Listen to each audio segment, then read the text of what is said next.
बाबा की कथाओं का वर्णन हो रहा है। और ऐसा कराने से तुम्हारा ही नहीं, तुम्हारे 7 जन्मों का पाप समाप्त होगा, तुम्हारे पुण्य बढ़ेंगे, तुम्हारे जितने भी पूर्वज हैं वो तुम्हें आशीर्वाद देंगे और सब शिवलोक के अधिकारी होंगे। तुम्हारे माताजी, तुम्हारे पिताजी और तुम्हारे बाबा जी, तुम्हारे जो भी परिवार के जन हैं जो अब नहीं हैं, उन सबके मोक्ष का सबसे बड़ा साधन है शिव कहा शिव महापुराण सबसे बड़ा साधन है शिव महाकथा, शिव महिमा कथा, शिव पुराण का वाचन करवाना पितृमोक्ष से अच्छा, इससे बढ़िया कोई दूसरा साधन नहीं है। पितृमोक्ष के लिए, पितरों को स्वधाम में स्थान दिलाने के लिए, शिवलोक में उन्हें मोक्ष प्रदान करने के लिए, शिव चरणों में अनुराग बढ़वाने के लिए, इससे अच्छा दूसरा कोई साधन नहीं है। तुम्हारे पितृदोष हो कुंडली में, पितृदोष हो, वंश दोष हो, परंपरा दोष हो, नैसर्गिक दोष हो, कुटुंब दोष हो, पितृऋण हो, मातृऋण हो, या तुम्हारे पूर्वज अशांत हो, तुम्हारे घर में भूत प्रेत पिशाच डाकनी शाकनी ब्रह्म राक्षस बेताल और जाने क्या क्या इंद्र जिंद बिंद फिंद जो भी अगड़म पगड़म जो भी चीजें हैं वो सब ध्यान रखना भूत भाव नहीं है। इनकी इस कथा से सर्वदा मोक्ष पद मिलता है। आपने सुना है शिव महिमा में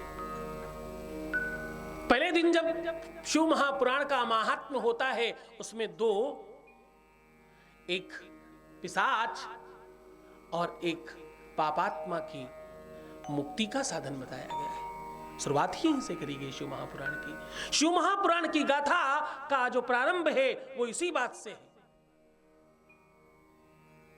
आपको पितरों में जब आप जल देते हो, जब पितृपक्ष में श्राद्ध करते हो, जब तुम पितृपक्ष के श्राद्ध कर्म करते हो, जब तुम पितृपक्षों में अपने पूर्वजों के नाम पर भोजन कराते हो, आचार्यों को, पंडितों को, पुजारियों को या सिद्धों को या संतों को या महंतों को या अपने किसी पूज्य को, तो ये सत्कर्म है। उस काल में किया हुआ ये सत्कर्म सीधा तुम्हारे अपने पूर्वजों को फल देता है।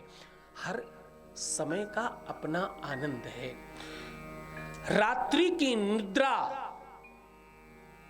ध्यान से समझना, रात्रि की निद्रा आप दिन में पूरी नहीं कर सकते। आप दिन भर सो लीजिए, वो आनंद नहीं आएगा जो रात्रि में सोकर आता है।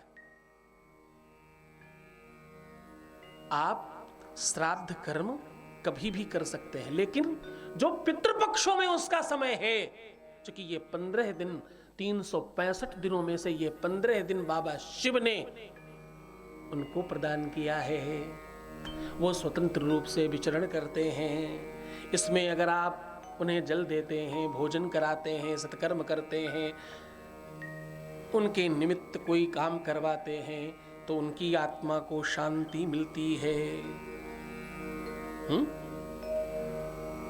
और ये 15 दिन बहुत महत्वपूर्ण होते हैं।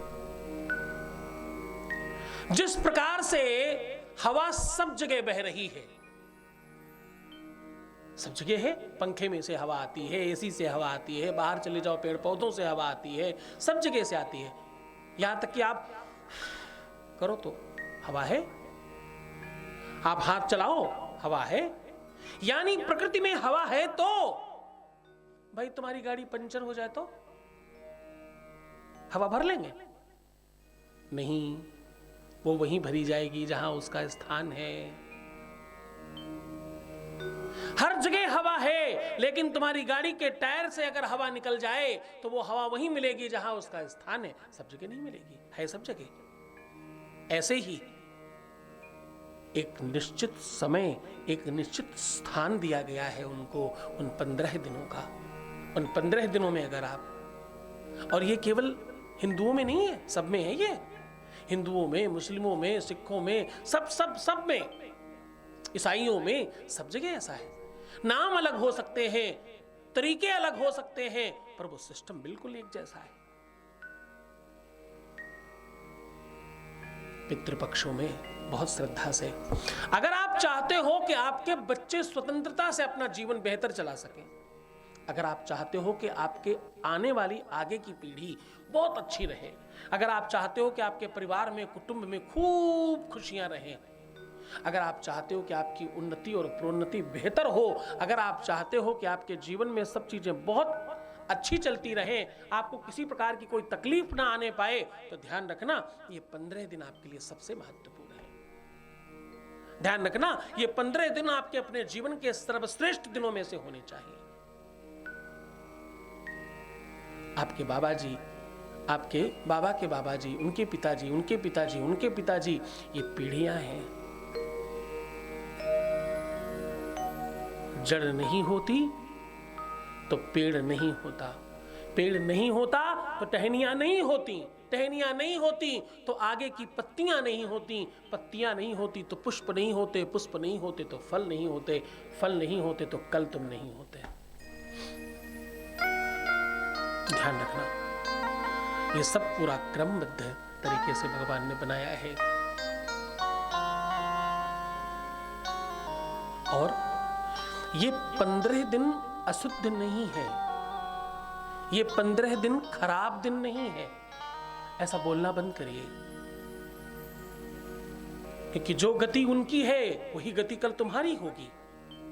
परंपरागत ये व्यवस्था तुम अपने लिए भी बना रहे हो। ये 15 दिन खराब दिन नहीं है, ये 15 दिन अशुद्ध दिन नहीं है, ये 15 दिन बेकार दिन नहीं है, ये 15 दिन सर्वश्रेष्ठ दिन है तुम्हारे जीवन के। ये 15 दिन तुम्हें तुमसे मिलवाने का साधन है। तुम्हें मालूम है आपस में जब तुम्हारे संबंध खराब होते हैं, इसका सबसे बड़ा कारण यही 15 दिन। प्रेम का अभाव है ही उन्हीं 15 दिन के प्रभाव की वजह से। तुम्हारे बच्चे बहुत अच्छे सत्कर्मी नहीं है, बहुत सुसंस्कारी नहीं है, बहुत सुसंपन्न नहीं है बुद्धि विवेक से, शिक्षा से। कारण मालूम? इसका बड़ा कारण ये 15 दिन ही है।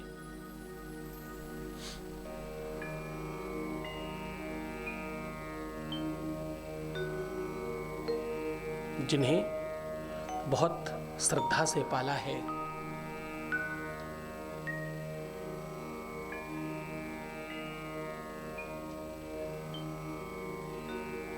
जिनके लिए तुम पल पल जल रहे हो, ध्यान रखना वो ही चिता जलाएंगे। ध्यान रहे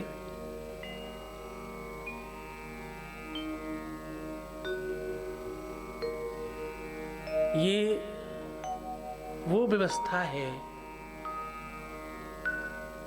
पिंडदान कर पुण्यात्मा से अपना पिंड छुड़ाएंगे। क्या करेंगे? पिंडदान कर पुण्यात्मा से अपना पिंड छुड़ाएंगे। तो बच्चों, शिव भक्तों, ध्यान रहे अपना पिंड नहीं छुड़ाना, क्योंकि कल तुमको भी इसी पिंड की जरूरत पड़ेगी। जो बोगे वो काटोगे,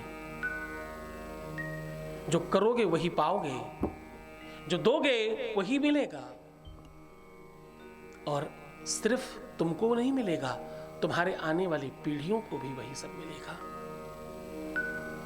तुम नियम बना रहे हो, तुम क्रम सिखा रहे हो, तुम अपने बच्चों को उनके बाबा जी का श्राद्ध जब करना सिखा रहे हो, उनसे करवा रहे हो या उनके सामने कर रहे हो, तो सच मानना वो भी अपने बच्चों को यही दिखाएंगे आगे।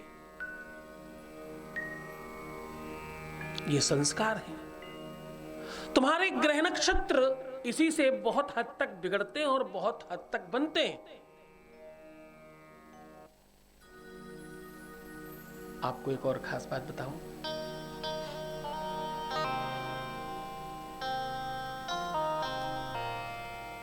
अगर कैलकुलेशन वाइज आप चेक करेंगे तो आप पाएंगे 365 दिनों को अगर 12 राशियां, 9 ग्रह, 27 नक्षत्र इनसे विभाजित किया जाता है तो 15 दिन शेष बचते हैं जो पितृपक्ष कहलाते हैं।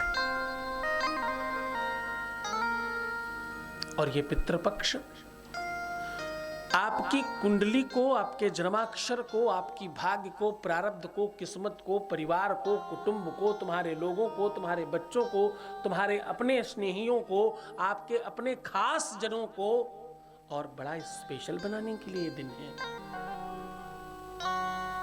और ये 15-15 दिन का जो जोड़ा है,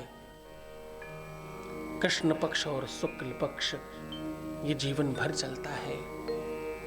पितृपक्ष पहला एक ऐसा पक्ष है जिस 15 दिन के अंदर आपको पूरे के पूरे वर्ष भर की चीजें अपने आप प्राप्त होने लगती हैं। हाँ, इसका लंबा कैलकुलेशन है, हम फिर इस पर चर्चा करेंगे। महत्वपूर्ण बात यह है कि पितृपक्ष में आपको अपने सारे के सारे जो संस्कार हैं, जो पद्धतियां हैं, जो कुल रीति और आपकी फैमिली और आपके वंश की नीति है, रीति है, उन सब के आधार पर इसको ढकोसला नहीं समझकर इसे बड़ी शिद्दत से, बहुत श्रद्धा से, बहुत आनंद से, बहुत मनोयोग से करना और इसमें सहयोग करना। और एक बात बताऊं, खास तौर से बच्चियों के लिए, स्त्रियों के लिए, महिलाओं के लिए, तुम सास ससुर का ही केवल नहीं कर रहे हो, इससे तुम्हारी मैके पक्ष का भी सब जुड़ा हुआ है। श्राद्ध कर्म विश्व का पहला ऐसा कर्म है जिसमें नाना और बाबा दोनों को पानी दिया जाता है। क्या किया जाता है? विश्व का पहला ऐसा सत्कर्म है जिसमें दोनों के दोनों पक्षों को कुछ इधर भी रहा, कुछ उधर भी रहा, वो पानी का बूंद बिंदु दोनों तरफ ले रहा है मजा, कुछ इधर भी रहा, कुछ उधर भी रहा। दोनों के दोनों पक्षों को अगर किसी क्रम में, किसी संस्कार में एकदम सम्मिलित किया जाता है तो वो पितृपक्ष है। यहां नाना को और बाबा को दोनों को पानी दिया जाता है। और इतना ही नहीं, इसमें तो भीष्म पितामह को भी पानी दिया जाता है। जब श्राद्ध कर्म इस बार हो तो ध्यान से सुनना, ध्यान से समझना, फिर तुम्हें समझ आएगा। ये पद्धति, ये क्रम वैज्ञानिक है पूरी तरह से, पूरा का पूरा विज्ञान पर आधारित है, क्योंकि उसके पीछे के तुम तथ्य नहीं जानते, इसलिए तुम्हें लगता है कि उनको भोजन करा के क्या होगा। उनको तुम, ब्राह्मणों को जो तुम भोजन करा रहे हो, वो तो एक छोटा सा सत्कर्म है। वो बाकी जो तुम कर्म करते हो,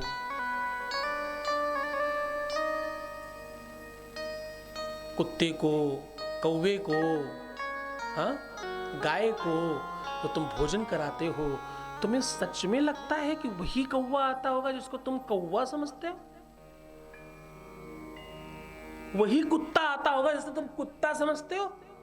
शिव महापुराण कहती है, कभी आपको मौका मिले तो एक बार न्यासखंड उठाकर देखना, कभी आपको अवसर लगे तो गरुड़ पुराण उठाकर देखना, आपको पता लगेगा। आपके जीवन में कुछ ऐसे लोग निरंतर आपको मिलते हैं जो दुनिया में है ही नहीं। क्या कह रहा हूं मैं? आपके जीवन में कुछ ऐसे लोगों को तुम जानते हो जो हैं ही नहीं दुनिया में, पर तुमसे रोज मिलते हैं। और एक बात बताऊं, तुम स्वयं भी इस दुनिया में हो, इस बात का तुम्हें कैसे पता है? तुम कैसे इस बात का भरोसा कर सकते हो?